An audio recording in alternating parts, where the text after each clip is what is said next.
There was some debate, but I think out of respect for their field goal block operation, we said, let's make sure we have great ball security, but if we can punch it in, Karen's on my fantasy team.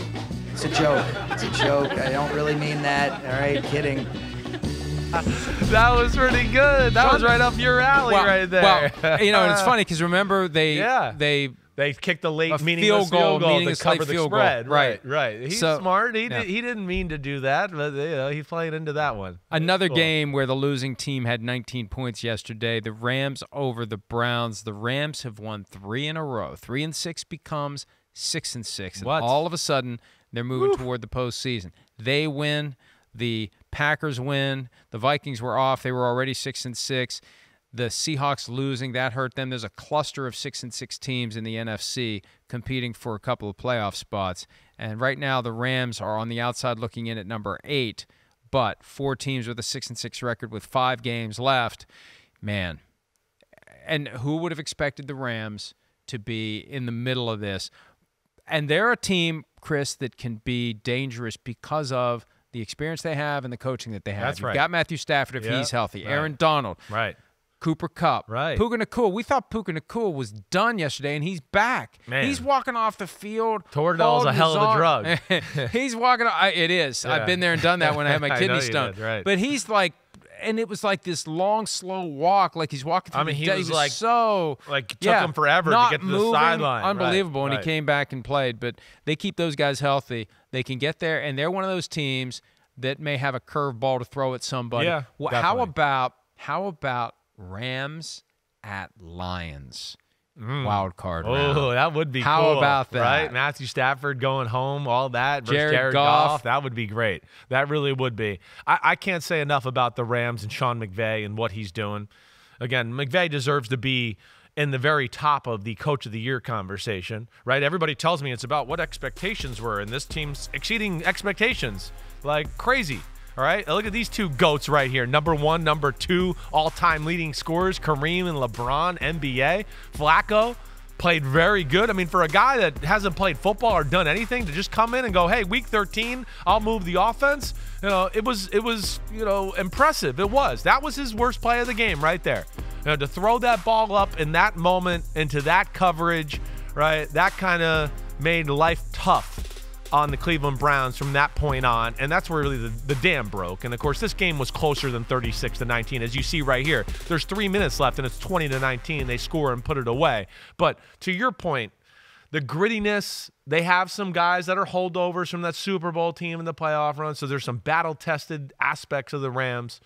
Their defense, you hear me talk about Raheem Morris every week. They're creative as hell. Where they're different in years past is they're big up front on defense. They've been a team that's been speed, right? Speed up front, create chaos. They got some guys this year who can go, when they play the Browns, they can go, screw you, Browns, in your run game. We're going to hang right in here. We'll be right here. Let's see if you can move us. So they're a little different that way. And then Stafford, we've seen the protection get better for Stafford as the year's gone along. And if he's somewhat protected, he's going to carve you up. I don't care who you are.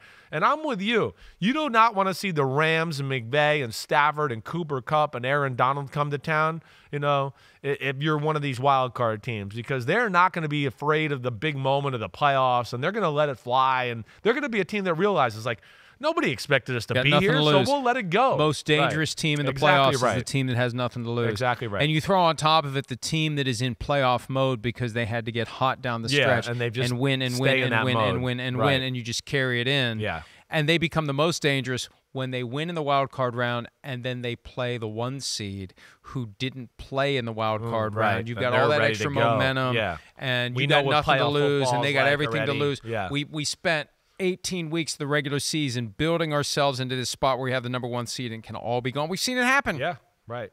It happens. It seems like, every other year a 1 seed loses in the divisional round? You get caught flat-footed by a hot team, and you have so much pressure on yourself because you got to justify that 1 seed, and it's all gone just like that. So the Browns, disastrous West Coast swing, lost to the Broncos, lost to the Rams, went from 7-3 to 7-5, and now they got the Jaguars at home. You got to worry about the Browns and the Steelers not making it. At one point, it looked like 3 teams from the AFC North are getting in. Right. Now it may just be one team. Yeah, it's the same story with the Browns and the Steelers. It's is there enough of a passing game and a pass attack on the offensive side of the ball that is respectable enough or good enough to keep them in football games, or like we saw yesterday, win a football game where their run game and defense can't dominate the day? And that's the big question, I think, about both of those football teams. It'd be interesting to see. Browns down the stretch. Jaguars, Bears, Texans, Jets, Bengals. Not easy. And as we know, the Browns, every game's going to kind of be close with the style of football they play. But the real story, again, is the Rams, like you were talking about. It's amazing what they're doing. Puka Nacua, the big touchdown catch he had down the middle, showing speed that I didn't think he had. Right. And then the Rams, not only the protection of Matthew Stafford, but the last few weeks in the run game and starting to move people in that aspect, with Kyron Williams, carrying the load there at running back. Quite impressive there. Good for the Rams. Way to go, Sean McVay. McVay had an opportunity to leave after they won the Super Bowl. That's right. They wanted him for the Amazon job, $20 million a year. Yep. He said no. We both think he kind of wanted to leave, but he had too many people he kind of said, right, go ahead. Last year he was going to leave. Right. Until he got the blowback internally. I think players were like, you said you were going to be here. I signed a contract. Like, right. How are you going to leave us? You don't want to upset Aaron Donald. Right. Not that I know for a fact that it was Aaron Donald, but my understanding is he was blown away. He completely underestimated the reaction to the perception that he was escaping a sinking ship. Yeah. So he re-ups. He comes back at a time when mentally he was done. He was ready to move on. If there would have been a $20 million a year seat in broadcasting for him, I still think he would have left. He would have dealt with the short term. They're mad at me, but see you later. My heart's not in it. Right. His heart's got to be back in it now. It definitely seems I don't know what next year is going to be like for the Rams. Gosh. At some point, they're going to have to find a different quarterback. At some point, Matthew Stafford can't keep going. But you know what? Based on his contract, as long as he wants to play, he's there next year. I would think so. And, I mean, we're not seeing any of the physical skills diminish. It's just about, hey, you got to improve the team around him and protect him a little bit as he gets older here in his career. But you look at the Rams, they took this a year as of like, let's step back, let's save some money, let's get some young talent. Next year, they're going to be able to spend some money again. And they get a few splash players on both sides of the ball. I would think McVay would go, wait, I already weathered the hard part of the storm here.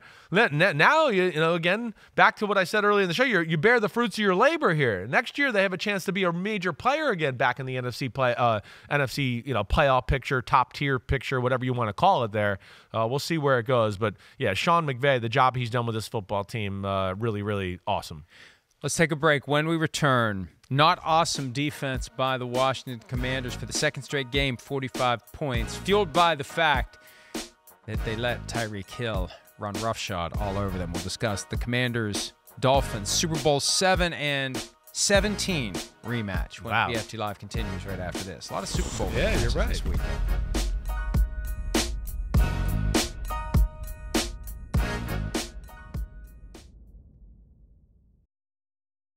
Hi, it's Mike Florio. Thanks for watching PFT on YouTube. Hit subscribe for the latest news and analysis from Pro Football Talk.